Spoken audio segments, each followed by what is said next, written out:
আসসালামু আলাইকুম, সবাইকে স্বাগতম আমাদের সেমিকন্ডাক্টর এবং ইলেকট্রনিক্সের পরবর্তী ক্লাসে। আমরা আমাদের গত ক্লাসে ডায়োডটা স্টার্ট করেছিলাম, ফরওয়ার্ড বায়াস, রিভার্স বায়াস নিয়ে কথা বলেছিলাম এবং ডোপিং নিয়েও তো ফার্স্টে কথা বলেছি। আজকে আমরা ডায়োডটাকে কন্টিনিউ করব এবং প্রথমেই দেখে নিব ডায়োডের একটা ক্যারেক্টারিস্টিক্স গ্রাফ। ডায়োডের ভোল্টেজ বনাম কারেন্টের গ্রাফটা, এটা খুবই ইম্পর্টেন্ট একটা গ্রাফ। চলো শুরু করে ফেলি। আচ্ছা, যদি আমি ডায়োডের একটা গ্রাফ আঁকাই কারেন্ট বনাম ভোল্টেজ, সো মনে করো আমি এক্স অক্ষ বরাবর ভোল্টেজ রাখবো এবং ওয়াই অক্ষ বরাবর কারেন্ট রাখবো। সো এই যে ওয়াই অক্ষে হচ্ছে কারেন্ট, এক্স অক্ষে হচ্ছে ভোল্টেজ। মনে করো এই যে প্রথম চতুর্ভাগটা হচ্ছে ফরওয়ার্ড বায়াসের জন্য আর এটা হচ্ছে রিভার্স বায়াসের জন্য। এই প্রথম চতুর্ভাগ হচ্ছে ভাইয়া ফর ফরওয়ার্ড বায়াস আর এই থার্ড চতুর্ভাগ হচ্ছে ফর রিভার্স বায়াস। বাকিগুলোর কাজ নাই, 2-4-এর কাজ নাই। আমি করতেছি কি ভাইয়া, ভোল্টেজ রাখতেছি এখানে, হ্যাঁ, ভোল্টেজ অফ ডায়োড ভিডি, ঠিক আছে, ভোল্টেজ অফ ডায়োড, এদিকে কারেন্ট অফ ডায়োড। আর ভোল্টেজ অফ ডায়োডটা ভাইয়া কি কোথায়, এটা ফরওয়ার্ড বায়াসে, এদিকে হচ্ছে কত voltage of diode in reverse bias, ঠিক আছে, লিখে রাখছি অবশ্যই, তাহলে দেখছি voltage of diode at reverse bias কন্ডিশনে। এনিওয়ে, যদি আমি গ্রাফটা আঁকাই, দেখা যায় প্রথম দিকে আমি একটু দেখাই গ্রাফটা কেভাবে আঁকাচ্ছি, যে এর একটা ডায়োড নিলাম আমি, ঠিক আছে, এখানে ডায়োডের ভোল্টেজ, ডায়োডের দুই প্রান্তের ভোল্টেজ ভিডি, আর মনে করলাম এই আমাদের একটা বর্তনী ছিল। আমি এই যে এখানে গ্রাফটা আঁকাচ্ছি, হ্যাঁ, মনে করো কারেন্ট বনাম ভোল্টেজ নিয়ে গ্রাফটা আঁকাচ্ছি। দেখা যায় যখন ডায়োডের দুই প্রান্তে ভোল্টেজ শূন্য, খুবই কমন সেন্স, ভোল্টেজ শূন্য, কারেন্টও যাবে না। যদি আমি কি ভোল্টেজটা বাড়াই একটু ডায়োডের দিকে, তাও দেখা যায় কি ফার্স্টে কারেন্ট 0 0 0 0 0 একটা পার্টিকুলার পয়েন্ট অবধি কি থাকে, তুমি ভোল্টেজ দিলেও ফরওয়ার্ড বায়াসেও ভোল্টেজ দিলে কি কারেন্ট যায় না, এবং একটা নির্দিষ্ট ভোল্টেজের পর থেকে গিয়ে কি হয় ভাইয়া, ডায়োডে ভোল্টেজ বাড়ালে কারেন্টটা বাড়তে শুরু করে। এবং ভাইয়া গ্রাফটা কিন্তু আর সোজা হয় না, যে লাইক আমরা বলছি ওহমের সূত্র ভি ইকুয়াল টু আই আর একটা সরলরেখা, এমন হয় না। গ্রাফটা অনেকটাই আমার ই টু দি পাওয়ারের গ্রাফ হয়ে যায়, ঠিক আছে, আমি একটু ড্র করি আবার এটাকে, একটা এক্সপোনেনশিয়ালের গ্রাফ হয়ে যায়। সো এই হয়ে যায় গ্রাফটা। এই হচ্ছে আমাদের ফরওয়ার্ড বায়াসে ডায়োডের কারেন্ট বনাম ভোল্টেজ। এখানে কয়েকটা বিষয় লক্ষণীয় একটু, হ্যাঁ, কয়েকটা বিষয় একটু লক্ষণীয়, যে একটা পার্টিকুলার ভোল্টেজ অবধি কোনো কারেন্ট যাচ্ছিল না, যেই ভোল্টেজ থেকে কারেন্ট যাওয়া শুরু করলো আমরা কি বলেছিলাম, ওইটাকেই বলবো কি, বলো কি বলবো, নি ভোল্টেজ বলতাম, তাই না? For silicon 0.7 volt, for germanium 0.3 volt. তাহলে এই যে এইটুকু কি বলা হয় তোমাদের নি বিভব, ঠিক আছে, নি বিভব। আর এই হচ্ছে আমাদের ডায়োডে কারেন্টের এটা। এবার তোমাদের একটা এক্সট্রা পার্ট পড়ায় দিই, যেই পার্ট তোমাদের বইয়ে দেওয়া নাই, তা হচ্ছে ভাইয়া এইটা সমীকরণটা কি, অ্যাকচুয়ালি ডায়োডে যে কারেন্টটা তার সমীকরণটা কি, জাস্ট তোমার জানার জন্য, ঠিক আছে, এটা পরীক্ষা আসবে না, জাস্ট জানার জন্য বলে দিই। ডায়োডের কারেন্ট আইডি অ্যাকচুয়ালি এমন হয়, IS into e to the power V across diode divided by N এবং ভিটিএইচ, এগুলো কি বলতে শিখতে পড়ে -1। এটা হচ্ছে ভাইয়া ডায়োডে কারেন্টের সমীকরণ। তোমাকে এটা মুখস্থ করতে হবে না, অবশ্যই পরীক্ষা লাগবে না, এটা হায়ার ক্লাস থেকে নেওয়া। জাস্ট বলে দিচ্ছি কি ডায়োডের কারেন্ট এবং ভোল্টেজ সম্পর্কে অনেকটাই e to the power type something. এখানে এই যে কয়েকটা ব্যাপার আছে, এই এনটাকে বলা হয় ভাইয়া, এটাকে বলা হয় আইডিয়ালিটি ফ্যাক্টর, এটাকে বলা হয় আসলে আইডিয়ালিটি ফ্যাক্টর, আইডিয়ালিটি ডাবল এল লিখবো আমি, লিটি ফ্যাক্টর। যেমন এই ইটার মান ফর সিলিকন এবং জার্মেনিয়াম, ঠিক আছে, ফর সিলিকন এবং জার্মেনিয়ামের ক্ষেত্রে 1 হয়, আর ফর গ্যালিয়াম আর্সেনাইড, সেও তো একটা সেমিকন্ডাক্টর, এর ক্ষেত্রে কি হয় ভাইয়া 2 হয়, গ্যালিয়াম আর্সেনাইডের ক্ষেত্রে 2 হয়, আর সিলিকন বা জার্মেনিয়ামের ক্ষেত্রে কত হয়, 1 করে হয়। আর এই ভিটিএইচ, এই ভিটিএইচকে বলা হয় থার্মাল ভোল্টেজ, এটাকে বলা হয় কি ভাইয়া থার্মাল ভোল্টেজ, ঠিক আছে, ভোল্টেজ। এবং দেখা যায় কক্ষ তাপমাত্রায় এর মান হয় প্রায় 25.9 মিলিভোল্ট, মানে প্রায় 26 ভোল্টের মতো। এটা হচ্ছে সমীকরণটা। এটা কেন আর আইএস হচ্ছে বলা হয় কি স্যাচুরেশন কারেন্ট। আইএস বলা হয় কি স্যাচুরেশন কারেন্ট, যা কার জন্য ফ্লো করে, ওই যে পড়ছিলাম কিন্তু ভাইয়া পি টাইপের ক্ষেত্রে কি থাকে ভাইয়া, অবশ্যই মেজরিটি ক্যারিয়ার হচ্ছে হোল, কিন্তু ক্ষুদ্র পরিমাণে কি মুক্ত এরকম থাকবে না। আবার সেম কথা এন টাইপে মেজরিটি ক্যারিয়ার কে, ইলেকট্রন, কিন্তু ক্ষুদ্রাকারে কি থাকবে, হোল থাকবে না। ওই যে হোলের জন্য যা হচ্ছে, মানে এক কথায় বললে মাইনরিটি চার্জ ক্যারিয়ারের জন্য যে কারেন্টটা ফ্লো করে তাকেই বলা হয় স্যাচুরেশন কারেন্ট, ওই আইএস। এটা যাই হোক, হ্যাঁ আমরা জাস্ট মনে রাখবো যে গ্রাফটা এমন হয়, ওকে। আর এই কারেন্টটা নেওয়া হয় নর্মালি মিলি অ্যাম্পিয়ার রেঞ্জে, ওকে। তার মানে গ্রাফটা মোটামুটি এমন হয় for diode in forward bias. তার মানে কি ফরওয়ার্ড বায়াসে কারেন্ট যেতে পারে কোন ভোল্টেজের পর থেকে, বিভবের পর থেকে। কিন্তু in case of reverse bias current কি যাবে না। কিন্তু রিভার্স বায়াসে ভাই কিন্তু ডায়োড দিয়ে কারেন্ট যায় না। তবে আমি যদি স্কেলটাকে আরো 1000 গুণ জুম করে দেখি, তার মানে দেখো আগে কারেন্ট দেখতাম আমরা কত মিলি অ্যাম্পিয়ার, এবার কারেন্ট দেখবো হচ্ছে মাইক্রো অ্যাম্পিয়ার রেঞ্জে, মানে প্রায় 1000 গুণ জুম করে দেখতেছি। তখন দেখা যায় কি ভাইয়া খুবই অল্প পরিমাণ কারেন্ট ফ্লো করে। কেন ফ্লো করে? Due to minority charge carrier, ওই যে আইএস স্যাচুরেশন কারেন্টের জন্য আর কি। যাই হোক, দেখা যায় কি আমি বিভব বাড়াচ্ছি কিন্তু কারেন্ট ভাইয়া অতি নগণ্য, এক সময় গিয়ে ডায়োডটা নষ্ট হয়ে যায়, ডায়োডটা জ্বলে পুড়ে ছারখার হয়ে যায়। এটাকে বলা হয় কি ব্রেকডাউন ভোল্টেজ। যে রিভার্স বায়াসে যেই বিভব পার্থক্যে ডায়োডটা ব্রেকডাউন হয়ে যায়, ডায়োডটা ভেঙে যায়, তাকেই বলা হবে ব্রেকডাউন ভোল্টেজ। ঠিক আছে, আচ্ছা। সো এমন তোমরা এটাকে বললাম কি ব্রেকডাউন ভোল্টেজ, এটাকে বলা হয় ব্রেকডাউন বিভব। শুধু তাই না, এটাকেই বলা হয় আবার কি জেনার বিভব। আবিষ্কারকের নাম অনুযায়ী বলা হয় কি জেনার বিভব, তার নামই ছিল এটা। সো জেনার বিভব এটা বলা ভালো যে আমাদের ডায়োডের প্রতীক কিরকম ভাইয়া, ডায়োড তো নর্মাল ডায়োড এরকম, তাই না? এই হচ্ছে আমাদের নর্মাল ডায়োড। আর বিজ্ঞানী জেনার কর্তৃক আবিষ্কৃত ডায়োড আছে, এটাকে বলা হয় জেনার ডায়োড। তা এরকম থাকে, হ্যাঁ একদম হুবহু সেম ধরলাম, কিন্তু একটু বাঁকা করে দেওয়া। আমরা একটু মজা করে বলতাম এটা, যে নাম তো তার কি জেনার, জেড দিয়ে, ওই জেড তার নাম হয়েছে কি সে জেড বানায় দিছে। এটা হচ্ছে নর্মাল ডায়োড, এটা হচ্ছে কি জেনার ডায়োডের প্রতীক। সো আশা করি আমরা এই ব্যাপারটা বুঝতে পারলাম। সো খুব টাফ ছিল ভাইয়া। তাহলে এই হচ্ছে আমাদের ডায়োডের ক্ষেত্রে কি কারেন্ট বনাম ভোল্টেজের গ্রাফটা।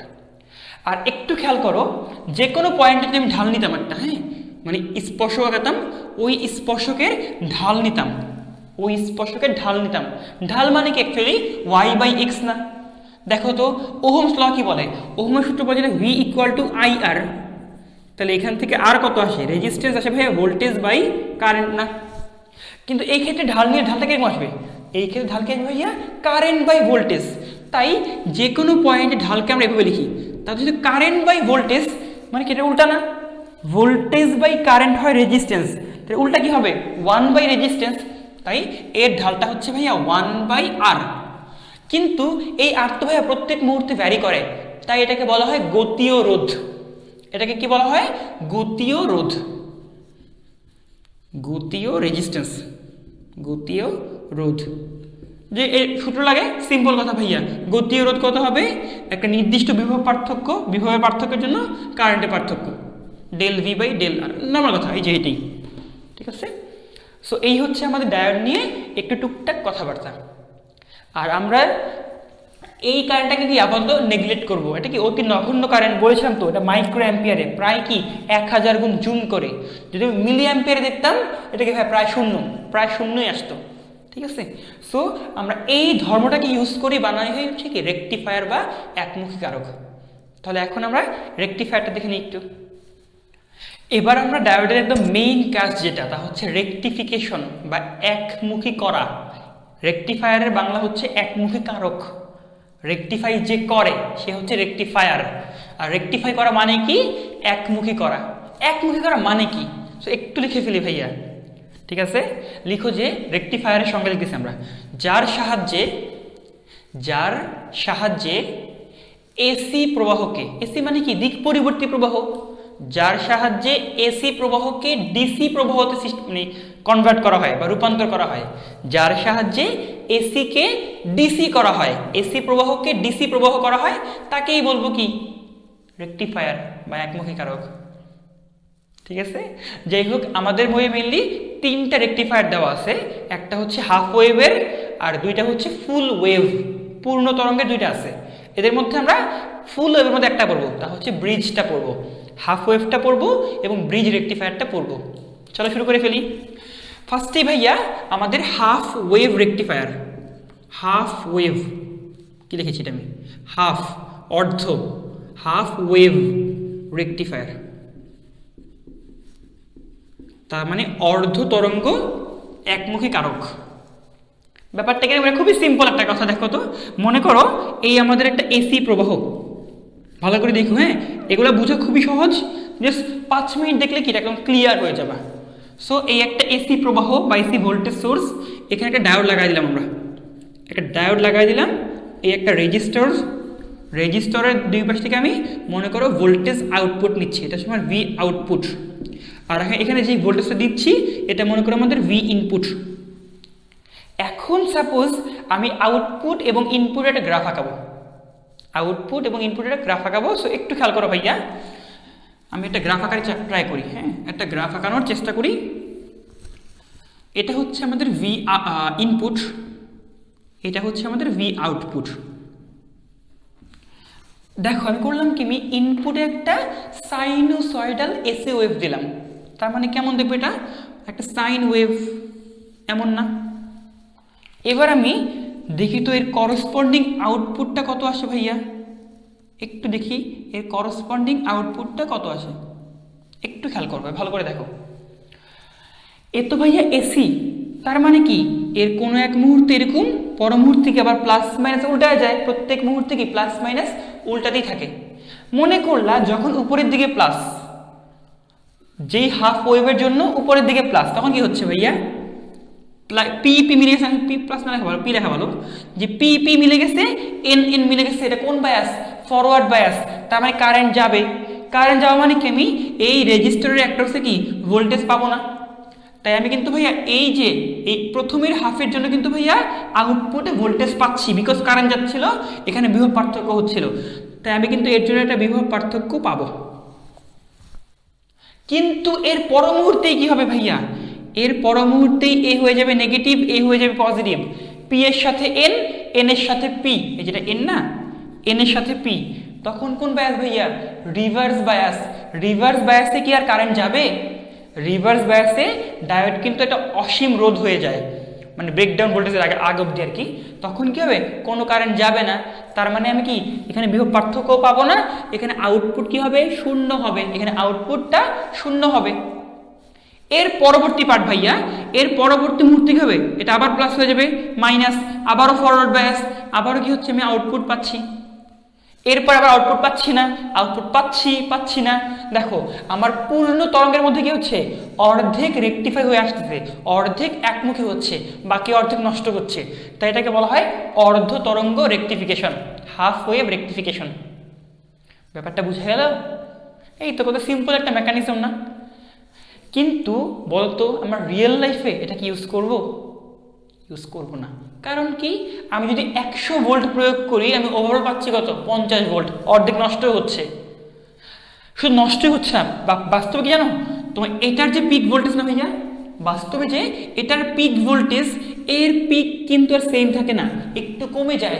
কতটুকু কমে, মনে করলা এটা আমার একটা সিলিকনের ডায়োড, মনে করি এটা হচ্ছে 10 ভোল্ট পিক, তাহলে এর পিক তুমি সর্বোচ্চ পেতে পারো ভাইয়া 9.3। কেন 9.3 বলেছিলাম, কিন্তু ডায়োডকে স্টার্ট করতে আমার কি লাগবে, ডায়োডকে চালু করতে তোমার কি লাগবে, নি ভোল্টেজ দিতে হবে। তাহলে 0.7 volt for silicon, 0.3 volt for germanium, নষ্ট হচ্ছে না। যাই হোক, সো এটা হচ্ছে আমাদের কি ডায়োডের সাহায্যে রেকটিফাই করা, বাট আমরা রিয়েল লাইফে এটা ইউজ করি না, বিকজ এখানে কি হচ্ছে, অর্ধেকটা নষ্ট হচ্ছে। But humans are intelligent, so তারা করছে কি, তারা এই হাফটাকে কি পূর্ণতে কনভার্ট করে ফেলছে। সো চলো এবার দেখে ফেলি আমরা ফুল ওয়েভ রেকটিফিকেশন। ঠিক আছে, এবার ভাইয়া পরবর্তী পার্টের নাম দিই আমরা পূর্ণ তরঙ্গ রেকটিফিকেশন, ফুল ওয়েভ রেকটিফিকেশন। আর এটাকেই মধ্যে পড়বো হচ্ছে ব্রিজটা, এটা বলছে ব্রিজ রেকটিফিকেশন, ব্রিজ রেকটিফিকেশন। ঠিক আছে, এটা খুব ইম্পর্টেন্ট একটা জিনিস। তাহলে ভাইয়া আমি এটাকে মুছে দিচ্ছি। ওকে, ব্রিজ রেকটিফিকেশন চিত্রটা বেশ টাফ, অনেকেই ভয় পায়, বাট একটু সিস্টেমেটিক্যালি আঁকাতে পারলে কি এটা খুব সহজে মনে রাখা যাবে। সো ভালো করে দেখো কিন্তু, হ্যাঁ, এটা আমি আঁকাতে গেলে দেখবো কি খুব খারাপ হবে, মানে পচা হয় আঁকাইতে, আমারও খুব বেশি ভালো হয় না, তাও ট্রাই করি আমি একটু ভালো করে আঁকানোর। সো ভালো করে দেখো, এখন দেখুন, দেখো দুইটা ফটো দিচ্ছি এভাবে সোজা। এবার ঠিক মাঝ বরাবর আমরা কি আরো দুইটা ফটো দিচ্ছি। ঠিক আছে, এটা কি হয়েছে মোটামুটি? হ্যাঁ মোটামুটি হয়েছে, এটা বেশি দূর হয়ে গেছে, একটু কাছেও আনতে পারো তুমি চাইলে। এবার খেয়াল করো, তুমি আঁকাচ্ছি, আমি অলওয়েজ এখান থেকে শুরু করি। ঠিক আছে, তুমি এভাবে আঁকাইতে পারো চাইলে, জাস্ট দেখো, আপাতত দেখো, পরে একবার আঁকায় নিও। এই একটা ডায়োড স্টাইলটা মনে রাখো, কিন্তু স্টাইলটা মনে রাখো, ডায়োড কিন্তু উল্টাপাল্টা করা যাবে না, ডায়োডকে এভাবে আঁকাতে হবে, একটু ভালো করে দেখো। ওকে, এই যেটা, এরপরে কি হয়, এখানে রেজিস্টার থাকে, এই ব্রাঞ্চে একটা রেজিস্টার থাকে। তুমি কিভাবে আঁকাচ্ছি ভাইয়া? এভাবে এভাবে এভাবে আসছি, এবার এভাবে যাব, এখানেও একটা ডায়োড থাকে। ঠিক আছে, এটা ঠিক নিচে দিচ্ছি না, হ্যাঁ মোটামুটি হয়েছে, এখানে ডায়োড থাকে। এইটুকু খুব ভালো করে আঁকাতে হবে। আবার দেখো, আমি এখান থেকে শুরু করলাম, এখানে এখানে এখানে এখানে এভাবে আঁকাচ্ছি। এবার তুমি এর সাথে জাস্ট কি একটা ভোল্টেজ সোর্সকে অ্যাড করে দিবা, ভোল্টেজ সোর্সকে আমরা অ্যাড করে দিচ্ছি। এই তো অ্যাড করা হয়ে গেল, উপরেরটা গিয়ে বাজে হয়ে গেছে, ট্রাই করি একটু সুন্দর করার। আচ্ছা ভাইয়া, এই যে এটাই হচ্ছে আমাদের ব্রিজ রেকটিফায়ার। এর মধ্যে ভাইয়া এটা হচ্ছে আমাদের ইনপুট ভোল্টেজ, আর আমি এখান থেকে আউটপুট ভোল্টেজটা নিব, ভি আউট। ঠিক আছে, মোট 4টা ডায়োড থাকে, আমি নাম দিই মনে করো, এই আমাদের diode 1, diode 2, diode 3, diode 4। So খেয়াল করো, হাফ ওয়েভে কয়টা লাগতো? একটা লাগতো। ফুল ওয়েভে কয়টা লাগে? 4টা ডায়োড লাগে কিন্তু। ঠিক আছে, এখানে হচ্ছেটা কি আসলে তা বুঝি আমরা। তার জন্য আমরা বুঝার জন্য ওই যে গতবারের মতো আমরা ইনপুট এবং আউটপুটের গ্রাফ ড্র করে নিব। তাহলে ভাইয়া এখানে হচ্ছে ভোল্টেজ ইনপুট, এটা হচ্ছে ভোল্টেজ আউটপুট। এক্সও কিছু টাইম ছিল, এক্স অক্ষে বুঝতে পারবে টাইম হবে আসলে। এখানে হচ্ছে ভোল্টেজ আউটপুট। যে ড্র করি, আমরা করলাম কি ভাইয়া, ইনপুটে আমরা একটা সাইনোসয়েডাল দিলাম, এসি ওয়েভ, তাহলে এই যে একটা এসি সাইনোসয়েডাল ওয়েভ দিলাম। এবার তার করসপন্ডিং আমরা আউটপুট নিচ্ছি। সো একটু সুন্দর করার জন্য ডট ডট দিয়ে নিই, তো তার করসপন্ডিং আমরা আউটপুটটা দেখতে পাবো। এই তো সুন্দর মতো হয়ে গেল। এবার খুব ভালো করে খেয়াল করো, হ্যাঁ, যেই হাফ সাইকেল এটা প্লাস এটা মাইনাস, তো খেয়াল করে দিয়ে হচ্ছে যেই হাফ সাইকেলে উপরের দিক প্লাস, তখন আমি এভাবে আগাই, মনে করি কারেন্ট যাচ্ছে, কারেন্ট যাচ্ছে যাচ্ছে যাচ্ছে যাচ্ছে, হ্যাঁ এটা কি এন টাইপ না? এই যে প্লাসের সাথে এটা কি এন টাইপ বাধা, রিভার্স বায়াস, এটা আটকে যাবে না, কোনো কারেন্ট যেতে পারবে এখানে? পারবে না। কিন্তু আমি এভাবে মনে রাখি যেটা ভাইয়া, যে ডায়োড নিচ্ছি, তো যদি কারেন্টটা এই দিকে পাস করে, দেখো তীর মিলে গেছে না, এই যে এই তীর মিলে গেছে না, যদি কারেন্টের তীর ডায়োডের তীর মিলে যায়, তাহলে কি কারেন্টটা কি পাস করতে পারবে। কিন্তু যদি এমন হয় কারেন্টের তীর এবং ডায়োডের তীর পাশে উল্টা, দেখো কারেন্ট যেতে চায় এদিকে, ডায়োডের তীর তো এইদিকে, এটা কি পরস্পর ক্ল্যাশ করবে, কারেন্ট যাবে না। আমি এভাবে রাখতাম, তাই খেয়াল করো, এই প্লাস, দেখো এখানে কি পরস্পর ক্ল্যাশ করে, কারেন্টের তীর ডায়োডের তীর উল্টা, এই ব্রাঞ্চে কারেন্ট যাবে না, শুধু এই ব্রাঞ্চে কিন্তু মিলে যাচ্ছে। সো এই ব্রাঞ্চে কারেন্ট যাবে, সো কারেন্ট এখানে আসলো।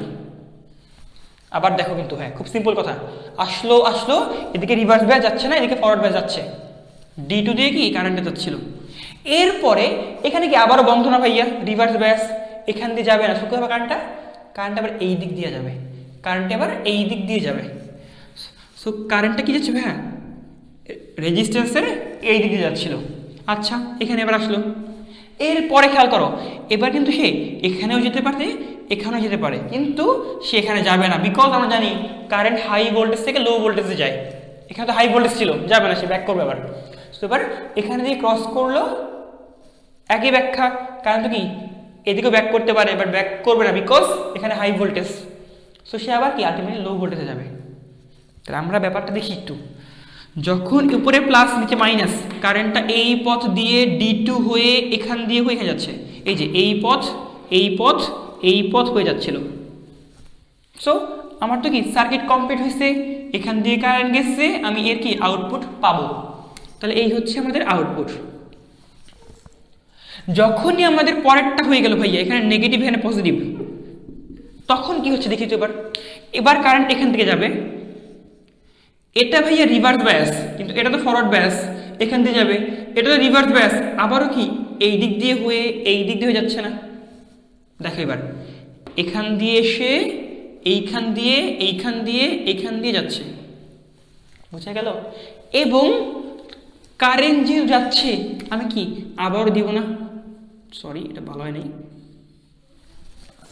অনেকে বলতে পারো ভাইয়া আপনি একই দিকে কেন দিলেন, আপনি বিপরীত দিকে কেন দিলেন না? কারণ দেখো প্রথমবার কারেন্ট এই দিকে যাচ্ছিল, এবার দিকে কোন দিকে যাচ্ছে, এবার কারেন্টটা কোন দিকে যায় দেখো তো, এখান দিয়ে হয়ে কি আবারও একই দিকে না ভাইয়া, কারেন্ট কিন্তু একই দিকে যাচ্ছে, তাই এমন বুঝতেই পারতেছো ভাইয়া। বাকিগুলো ব্যাখ্যা করলে হুবহু একই টাইপ হবে। সো কারেন্টটা কি জাস্ট লাফাচ্ছে, এটাকে বলা হয় ভাইয়া পালসেটিং ডিসি। আগে কি ছিল, এটা ছিল একটা এসি ওয়েভ, তাই না? ইনপুট ছিল একটা এসি ওয়েভ, আউটপুট হচ্ছে তোমাদের পালসেটিং, পালস করে লাফালাফি করে, পালসেটিং ডিসি ওয়েভ। এবং এই জন্য দেখবা তোমাদের বইয়ের মধ্যে করছে কি, তোমাদের বইয়ের মধ্যে এই ডায়োড রেজিস্টারের সাথে একটা ক্যাপাসিটরকে অ্যাড করে দিছে। এই ক্যাপাসিটরের কাজ কি, সে ভোল্টেজকে ধরে রাখবে, ঠিক আছে? তখন আর কি এত লাফালাফি করবে না, তখন এমন হবে ফার্স্টে লাফ দিয়ে পরে কি প্রায় মানে খুব অল্প ফ্লাকচুয়েট করে, প্রায় কি প্রায় ধ্রুব হয়ে যায়, ঠিক আছে? সো কি লাস্টে আমি একটা ডিসি পাচ্ছি, নর্মাল ডিসি পাচ্ছি, ঠিক আছে? আর তোমাদের বই একটু বলি, তোমাদের বই কিন্তু তুমি এই টাইপ চিত্র পাবা না, আমি দেখাচ্ছি বইটা কেমন থাকে। সো আমরা আবার একটু প্র্যাকটিসও করে ফেলি কীভাবে ড্র করতে হয় এটা। তো ভাই এই যে একটা দুইটা তিনটা চারটা, আমরা কি চারটা ফোঁটা দিলাম। আমরা শুরু করি এখান থেকে, একটা দুইটা রেজিস্ট্যান্স, এইটা এবং এইটা ড্র করে ফেললাম। এটা হচ্ছে আমাদের আঁকানোর, তাই না? এটা হচ্ছে আমাদের আঁকানোর স্টাইল। বাট তুমি যদি একান্তই বইয়ের মতো চাও, তখন দেখবা বইয়ে করছে কি, তারা এই রেজিস্টার খুলে ফেলছে, তারা এটাকে খুলে একটু বাহিরে রেখেছে, এটাকে একটু খুলে বাহিরে নিছে। তারা কি করছে, তার এই রেজিস্টারটাকে বাহিরে নিছে, ধরলা এই টাইপের কিছু একটা উপর দিয়ে গেছে, এই তো তারা এইখান থেকে আউটপুট কালেক্ট করছে। এবং এখানে একটা কি আছে, ক্যাপাসিটরও আছে। একই কথা না ভাইয়া, কিন্তু তুমি এটাকে অ্যানালাইসিস করতে যাও টাফ বেশি লাগবে, এটাকে বুঝতে যাও অনেক সহজে বুঝতে পারবা। তুমি পরীক্ষা আসলে এটা আঁকাইতে পারো, এটা আঁকাইতে পারো, এটা আঁকালে কি দিতে সুন্দর লাগে, আরে কত কঠিন একটা বর্তনী, কিন্তু এটা কিন্তু খুবই সিম্পল একটা ব্যাপার। সো আশা করি আমরা এটা দিয়ে শিখবো, পরীক্ষা আসলে এটা আঁকাইলেও হবে, এটা আঁকালেও হবে। সো এই হচ্ছে আমাদের কি ভাইয়া ফুল ওয়েভ রেকটিফিকেশন। আর এটাই হচ্ছে ডায়োডের মেইন কাজ। আর বলতে পারো ভাইয়া আমরা রেকটিফায়ার দিয়ে করি কি, লাইক মোবাইল চার্জার। যদি মোবাইলকে ভাইয়া এসি দিয়ে চার্জ করতাম, চার্জ হইতো, পর মুহূর্তে চার্জ আবার কি চার্জ হইতো ডিসচার্জ হইতো, চার্জ হইতো ডিসচার্জ হইতো। তাই আমরা করি কি, চার্জার কি করা হয়, চার্জারে কিন্তু একটা ফুল ওয়েভ রেকটিফায়ার থাকে। হ্যাঁ, সো বাস্তবে এরকম আমাদের বিভিন্ন যন্ত্রপাতি আছে যারা এসিতে চলতে পারে না, অনেকগুলো যন্ত্র আছে যারা অনলি ডিসিতে চলে। ওই যন্ত্রগুলোর জন্য আমাদের এই রেকটিফায়ারটা প্রয়োজন। সো দেখো তো ভাইয়া, এসিকে ডিসি করে কে, আমি দেখে দিচ্ছি একটু। এসি কে ডিসি করে হচ্ছে ভাইয়া রেকটিফায়ার, রেকটিফায়ার। আর তুমি জানাই দিই, ডিসি কে এসি করে, তোমরা হায়ার ক্লাসে পড়বে এটা, এটাকে বলা হয় ভাইয়া অসিলেটর। বানান কি ঠিক আছে? যাই হোক, অসিলেটর এটা ভাইয়া ডিসি কে এসি করে। সো এটা জাস্ট মনে রাখো, এসি কে ডিসি করে হচ্ছে রেকটিফায়ার, আর ডিসি কে এসি করে হচ্ছে অসিলেটর। সো এই হচ্ছে আমাদের মোটামুটি ডায়োড নিয়ে কথাবার্তা। আমরা আমাদের পরবর্তী ক্লাস থেকে আমাদের ট্রানজিস্টর নিয়ে কথা বলবো। সো এতক্ষণ ক্লাসটা করার জন্য সবাইকে ধন্যবাদ। দেখা হচ্ছে পরবর্তী ক্লাসে। আল্লাহ হাফেজ।